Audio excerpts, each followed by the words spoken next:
I told my roommate friend that his girlfriend was baby trapping him, and I don't regret it. Part 3.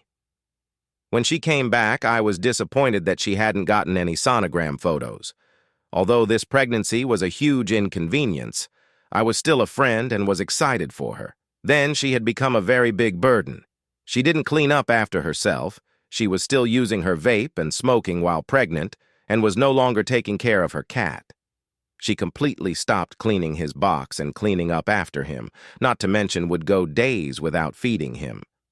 The next day, while I'm at work, she sends me a very long message about how she and Dan are moving halfway across the country to be with her family and that they would be moving in a month.